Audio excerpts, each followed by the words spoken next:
Na aula passada, analisamos a relação entre currículo, poder e sociedade.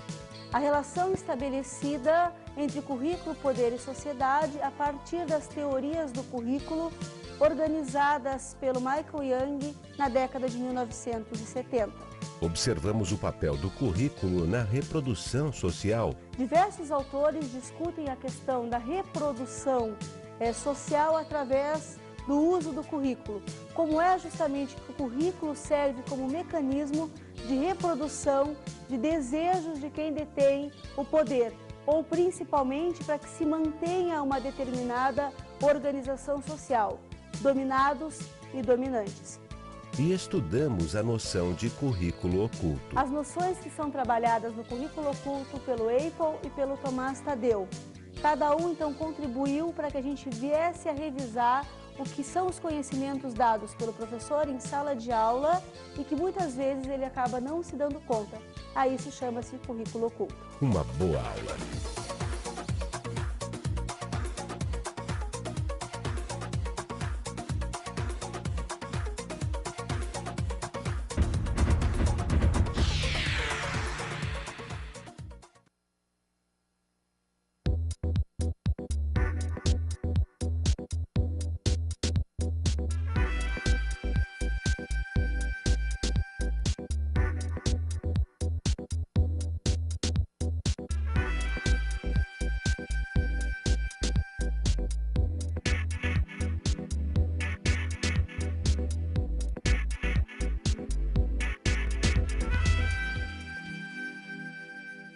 Olá, gente! Vamos a mais uma aula de Escola e Currículo. O tema que nós vamos trabalhar hoje é currículo e cultura. O que nós vamos estabelecer hoje é a relação existente entre a organização e o uso do currículo e a sua relação, portanto, com a cultura. Para início da nossa aula, vamos fazer aquela nossa velha perguntinha inicial, o nosso para refletir. Continuando as nossas perguntas, portanto, sobre o currículo, a pergunta de hoje é: existe relação entre os binômios currículo e cultura, currículo e ideologia, currículo e poder? E uma segunda questão é: em que medida é feita uma seleção sobre o que deve ser transmitido pela escola de uma geração a outra? Portanto, vou propor para vocês que a gente, a partir dessas perguntas, avance um pouquinho além e veja junto comigo, então, um trechinho que eu selecionei do filme Sociedade dos Poetas Mortos, para a gente poder ampliar essa nossa discussão. Vamos assistir juntos? Now I want you to rip out that page. Go on. Rip out the entire page. You heard me. Rip it out. Rip it out.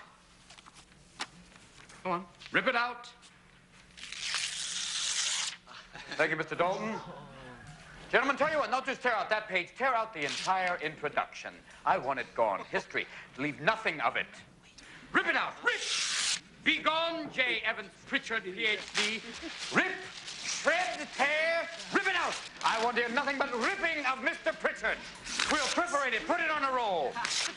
Not the Bible. You're not going to go to hell for this. Go on. Make a clean tear. I want nothing left of it. Shouldn't be doing this. Rip it out. Rip.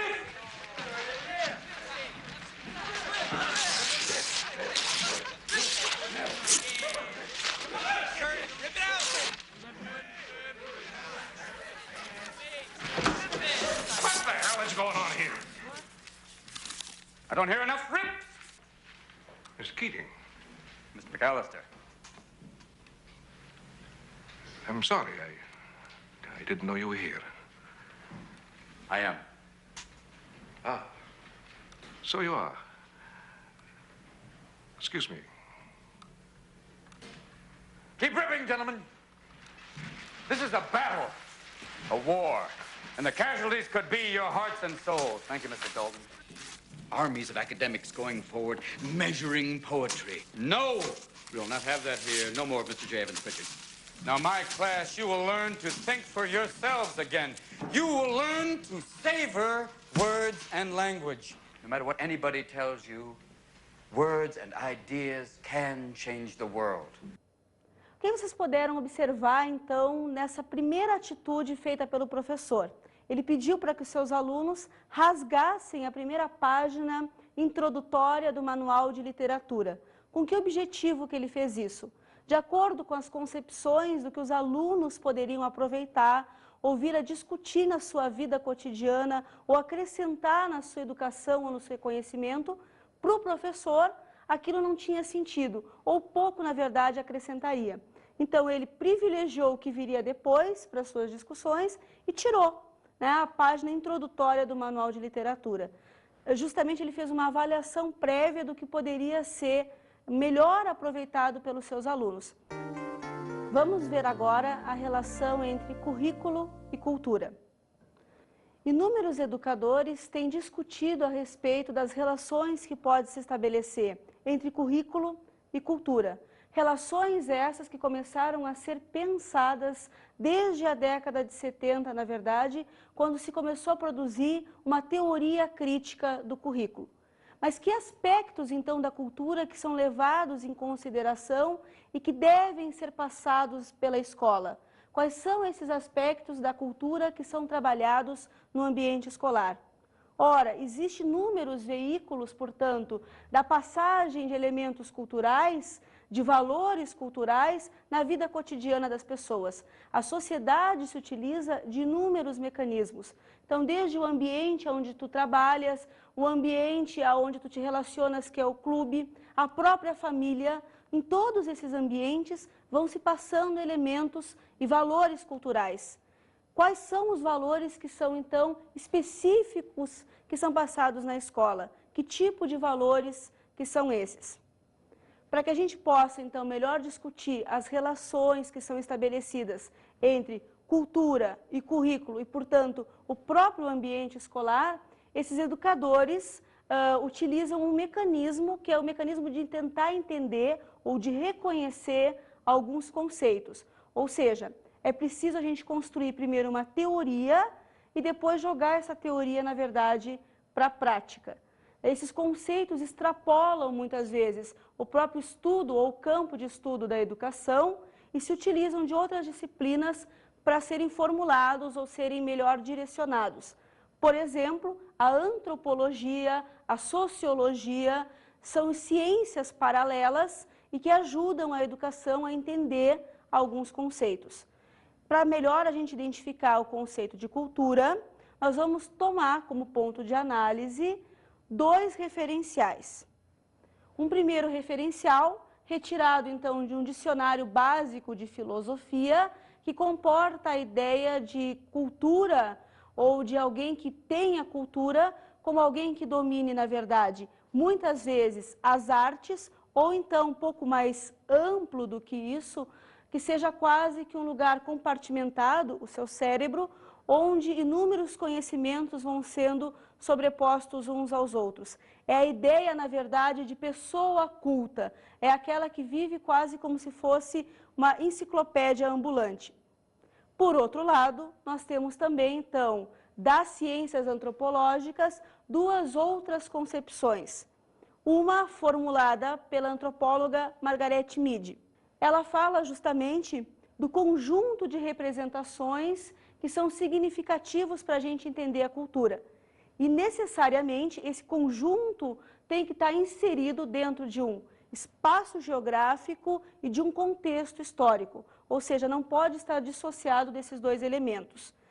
Que outras coisas a Margaret Mead vai acrescentar para se formular o conceito de cultura? Então, esses valores são valores de que caráter? Religioso, político, econômico, por exemplo, as crenças, os mitos, os estilos de vida. Costumes esses, portanto, que podem ser exemplificados. Costumes de caráter artístico, de caráter científico e político. Para que fique melhor, então, visualizado por vocês, a gente poderia exemplificar da seguinte maneira: pegar o Brasil dentro de um contexto histórico. Então, as relações que se estabeleciam lá no período do Brasil colônia, no período do Brasil império, que vai desde o descobrimento do Brasil, em 1500, até o final do Império, em 1889, que relações que se estabeleciam, por exemplo, no que diz respeito à mulher. Como é que a mulher era vista nesse período e como ela passa a ser vista, qual é a sua atitude perante a sociedade a partir, então, do século XX ou com as mudanças do século XX. No período do Brasil colônia, a mulher estava basicamente restrita ao espaço do privado. Então, era a mulher fechada dentro de casa, que só podia sair à rua na companhia de um homem, ou seu marido, ou seu pai, e ia frequentemente à igreja. Então, era uma mulher vinculada ao espaço doméstico. Usava uma vestuária própria para o que era exigido tanto na Europa nesse período quanto no Brasil. Então, o calor do Brasil, mas a moda europeia, mulheres com blusas fechadas, com gola, mangas compridas e etc. Se a gente for pegar hoje e observar a mulher, quer dizer, o espaço da mulher não é mais restrito à casa, é um espaço também de caráter público, ela pode sair à rua sozinha, inclusive ela participa de atividades de caráter público, é uma mulher também que pode governar. Nós temos exemplos de mulheres que são senadoras, deputadas. Portanto, o ambiente feminino não é mais apenas o ambiente da casa.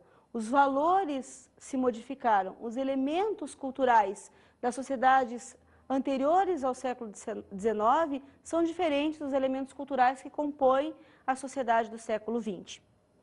Uma outra definição também organizada pelas ciências sociais diz respeito justamente ao modo de vida e se refere também às instituições de caráter político, às normas, às regras e que são passadas de geração a geração através dessas instituições ou no próprio processo de socialização. Processo esse que se dá na família, como a gente falou inicialmente, e que também se estabelece dentro da escola.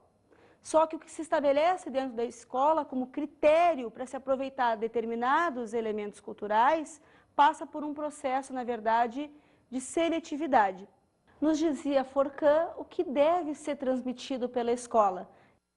Há quase que uma peneira, um funil do que deve ser passado, na verdade, de geração a geração. Pessoas que se formaram há 40, a 50 anos atrás, que passaram, portanto, a seus filhos e a seus alunos uma formação já diferenciada e valores diferenciados do que eles, na verdade, tiveram e que acabaram deixando, então, para que esses novos alunos, futuros professores, a partir da sua formação, viessem a retransmitir esses valores, esses conhecimentos e a reelaborar uma outra forma também de passagem. Nós vamos ver então currículo como seleção da cultura de uma sociedade. Que objetos então da cultura ou que elementos e valores da cultura passam por essa seleção, por essa peneira que eu havia comentado com vocês e que deve ser dado, portanto, na escola em forma de conhecimento e mesmo dos próprios valores que as crianças devem assimilar. Quem é que seleciona esses conteúdos que devem ser elaborados e colocados dentro do currículo? Há interesses de alguns grupos para que se perpetue alguns valores? Há uma legitimação da sociedade para que alguns conhecimentos sejam transmitidos e outros sejam ignorados? Quem é que deixa, então, evidenciado, que deixa mais claro que elementos que devem fazer parte e compor o currículo de um determinado período histórico, portanto, impondo ou colocando valores a serem passados de uma geração para outra. Exemplos a gente tem inúmeros de conteúdos que foram questionados para serem colocados nos currículos. Um desses exemplos é o que aconteceu na década de 70 e já ainda entrando na década de 80, no que diz respeito à educação sexual. Por muito tempo se pensou e se restringiu a possibilidade de se dar aulas a respeito da educação sexual. Que aulas seriam essas? O que se daria para os alunos? Como é que isso influenciaria a vida da juventude? E era a própria sociedade que questionava se isso era possível ou não. Está aí um exemplo bastante claro de que a sociedade legitima valores e conteúdos que devem ser passados ou não. Mas, além disso, um outro elemento que foi questionado, um outro conteúdo que foi questionado para ser colocado nos currículos, principalmente da escola pública, diz respeito ao ensino religioso. Se pensava que o ensino religioso poderia ser, na verdade, uma réplica do catecismo antigo imposto pela religião católica, inúmeras vezes dentro das escolas também, né? A gente viu isso no início do século XX, mas o que se pensava então como ensino religioso poderia ser diferente daquela regra do catecismo.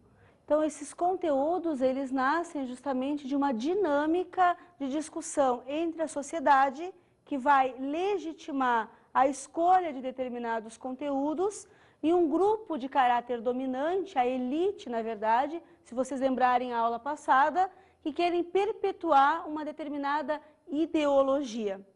No entanto, o ensino sofre, na verdade, inúmeras reformas, ou o próprio currículo sofre inúmeras modificações de acordo com o contexto histórico, portanto, ou com a sociedade aonde a escola está inserida. Vamos observar agora um exemplo bastante prático dessas modificações estabelecidas no estado de São Paulo e que podem ser, na verdade, aproveitados para o restante do Brasil.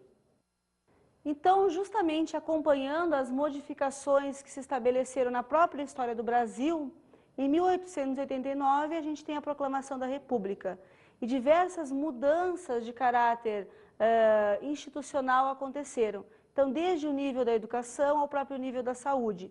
Então, por exemplo, os serviços sanitários nos estados foram criados nesse período. Da mesma forma, o ensino também foi reorganizado. E isso foi em termos de Brasil, cada localidade melhor se organizou. Em 1894, nós temos a reforma da instrução pública. Então, a primeira grande reforma estabelecida no início da República. Logo depois, com as próprias modificações acontecidas no contexto brasileiro, da política e da história brasileira, nós vamos ter outras modificações ainda em São Paulo. Nos programas de ensino de caráter primário, em 1946 e que vão até 1949, também, se nós lembrarmos, é um momento de saída de uma ditadura que aconteceu no Brasil, que é a ditadura varguista, em um período democrático. Então, se estabelecem, portanto, novos elementos educativos. A reforma de 68, trazendo consigo na bagagem todas as mudanças que estavam acontecendo na Europa e no Brasil também as influências americanas, então, de escritores e educadores americanos. A reforma de 1971, que semelhante ou no mesmo gancho dessa estipulada em 1968, tem, sem dúvida alguma, as próprias influências do período militar brasileiro, que vai de 1964 até 1985. E, finalmente, uma reforma bastante perto da gente, a reforma de 1996, no ensino fundamental, que abarcou em determinados lugares apenas 2 ciclos do ensino fundamental, e em outros lugares os 4 ciclos do ensino fundamental. Para a gente retomar esse quadro aqui em termos nacionais, nós poderíamos dizer que essas mudanças estipuladas, por exemplo, nesta reforma da instrução pública em termos de Brasil, criou no próprio currículo as seguintes condições de se estabelecer em matérias como matérias das ciências humanas, preservar e criar mitos nacionais. Exemplos desses mitos nós temos inúmeros na história brasileira, mas logo no início da República, a figura de Tiradentes foi bastante trabalhada e lembrada. Era preciso resgatar alguém que fizesse oposição ao período anterior, que é o período imperial, e Tiradentes fazia essa oposição ao domínio português. Então, a República instaura a era dos heróis e dos mitos nos livros de história e muitas vezes, inclusive, também fortalecendo essa ideia também nos livros de geografia.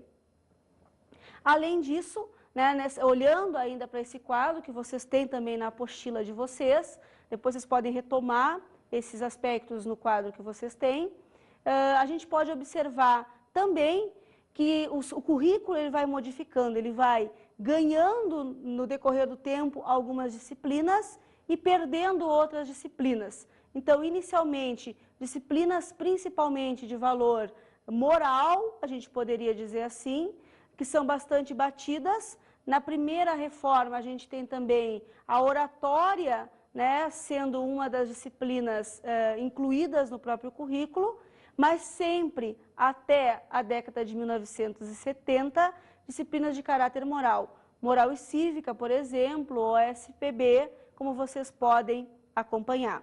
Então vamos ao intervalinho e daqui a pouco a gente volta.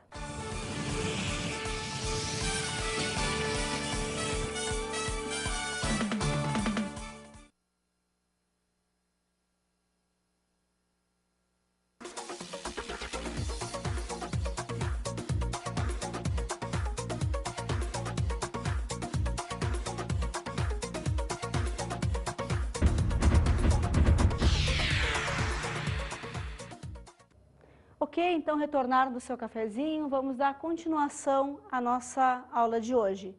O ponto agora que nós vamos trabalhar, que a gente vai discutir, são alguns estudos sobre a seleção cultural pelas escolas.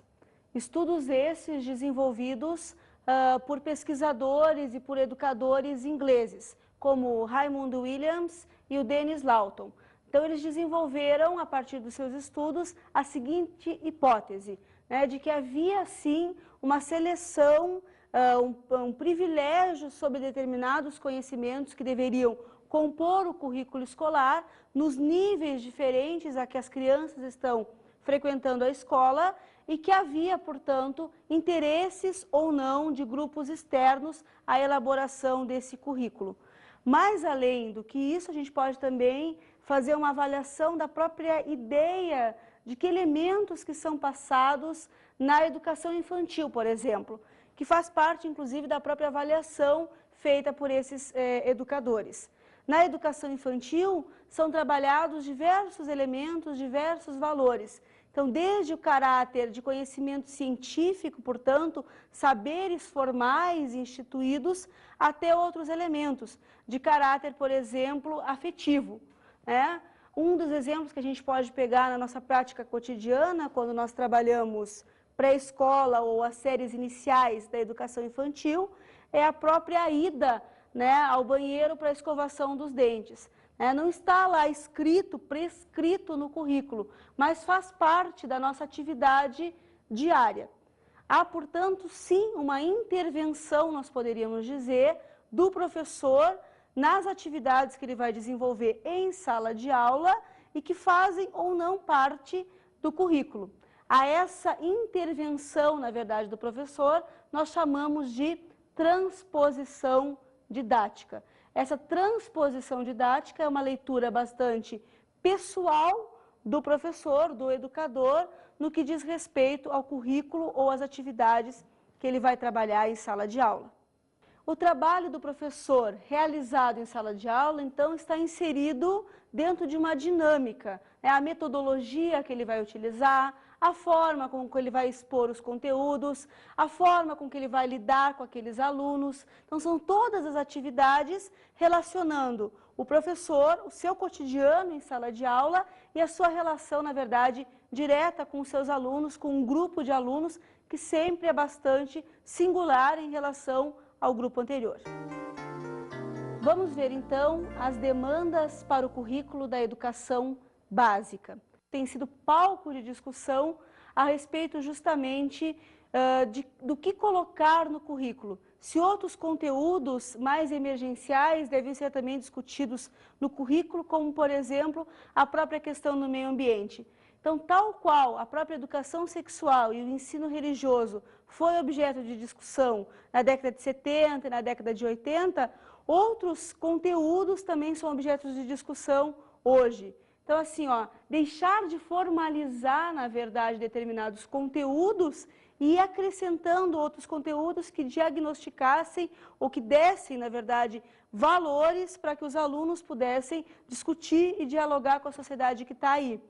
Questões essas, então, como as condições de trabalho, como o meio ambiente, capazes de proporcionar uma ampliação do currículo no ensino fundamental. Ampliação essa que já foi, de uma determinada forma, assimilada ou organizada, na verdade, por exemplo, na própria Bahia. Que assuntos foram de dinâmica ou foram acrescentados no currículo na Bahia?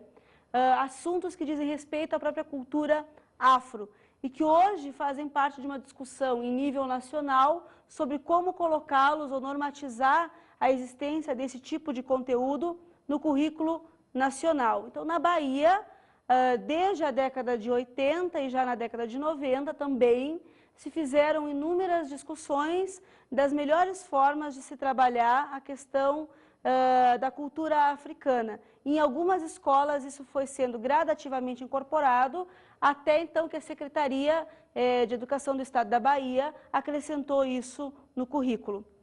É preciso, portanto, a gente pensar nas especificidades e nas regionalidades de cada lugar, né? Então, trazendo, portanto, conteúdos novos e originais de cada lugar e ampliando aspectos que a sociedade acha interessante de discutir. Conteúdos que sejam interessantes para a sociedade como um todo. Afinal, não esqueçam, é a sociedade que legitima os elementos culturais que devem ser passados de uma geração a outra pela escola. Então, vamos ver o equilíbrio do currículo. Segundo os estudos obtidos e realizados pelo Eisner, os alunos aprendem aquilo que eles têm oportunidade de aprender na escola. Portanto, é a escola o veículo de transmissão de inúmeros conhecimentos.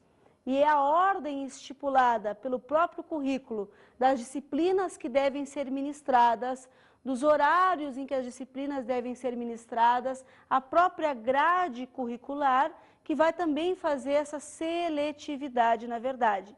Então, o próprio Eisner vai dizer que a escola vai ter uma cultura bastante própria que vai ser transmitida a esses alunos. Então, se ele não aprendeu na escola determinados fragmentos do conhecimento que ele precisaria aprender ali e que foi afunilado e peneirado, então, dentro do currículo, o que vai acontecer? Esse aluno vai deixar, portanto, de adquirir determinados conhecimentos, seja em qualquer uma das áreas do conhecimento, desde humanas até as exatas. Infelizmente, o que a gente tem observado ultimamente é uma diminuição, portanto, do tempo dedicado às ciências humanas em sala de aula ou do menor número de disciplinas dadas relacionadas às ciências humanas. Ou seja, nessa área específica da história, da geografia, da literatura, cada vez mais os alunos têm menos conhecimentos ou um menor tempo dedicado a essas disciplinas. Até mesmo a ordem com que essas disciplinas são trabalhadas em sala de aula fazem um sentido para se saber que elementos que são passados culturalmente de uma geração para outra. Ampliando um pouquinho mais essa questão, o professor tem autonomia, na verdade, de discutir melhor essas questões, de trabalhar melhor essas questões, se abre um espaço para que o professor possa organizar melhor essas disciplinas, principalmente nas séries iniciais do ensino básico, onde se deve trabalhar bastante a questão principalmente da escrita, da produção escrita e da leitura. É fundamental que o aluno saiba como se expressar e compreenda o mundo que esteja lá fora, E o português é, na verdade, um instrumental que o aluno tem. A língua portuguesa é um instrumental que ele tem. Então, aprendendo e dominando a parte escrita, ele vai com certeza saber identificar qualquer tipo de comunicação que o mundo aí fora vai dar a ele. Além disso, nós temos também toda uma linguagem específica, uma simbologia específica que se estabelece através de sinais ou de símbolos. A gente resgata essas ideias do que é passado aos alunos através de uma lição da própria linguística. Nós somos seres que veiculamos tudo através das imagens e das imagens nós tiramos um código, na verdade, de forma que a gente possa se comunicar. É esse código também que é perpetuado de uma geração a outra, A própria linguagem, portanto, uma sequência de códigos é que é perpetuado de uma geração a outra. Esses símbolos ganham uma importância significativa no processo educativo. Então, os símbolos são os meios pelos quais a consciência é articulada e também os meios pelos quais aquilo que se tornou consciente pode ser publicamente partilhado. Portanto, nós somos animais racionais que temos um código, e esse código justamente de comunicação, de valores, de normas que nós colocamos ao longo da história como maneiras de nós melhor nos comunicarmos e de vivermos em sociedade, são, portanto, componentes fundamentais da cultura e que são passados pela escola. Então, vamos à nossa questão para refletir. Voltando à questão inicial que eu propus para vocês no início da aula, vamos repensar o que nós vimos até aqui e tentar responder agora com um material possível à questão inicial. Existe relação entre os binômios currículo e cultura, currículo e sociedade e currículo e poder? Procure responder você. Em que medida é feita uma seleção sobre o que deve ser transmitido pela escola de uma geração a outra?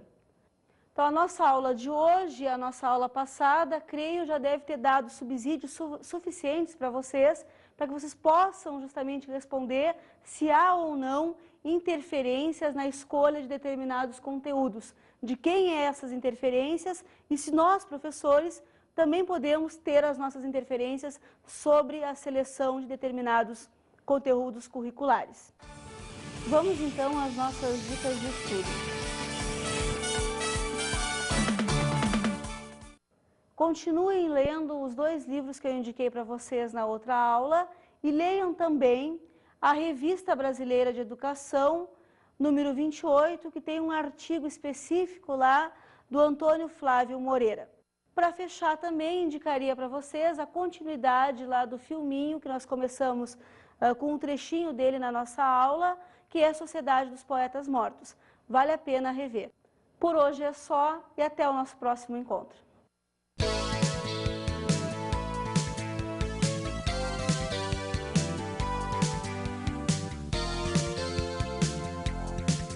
Na aula de hoje, estudamos a relação entre currículo e cultura. Quais são os elementos da cultura que são selecionados pela escola e que são passados de uma geração a outra?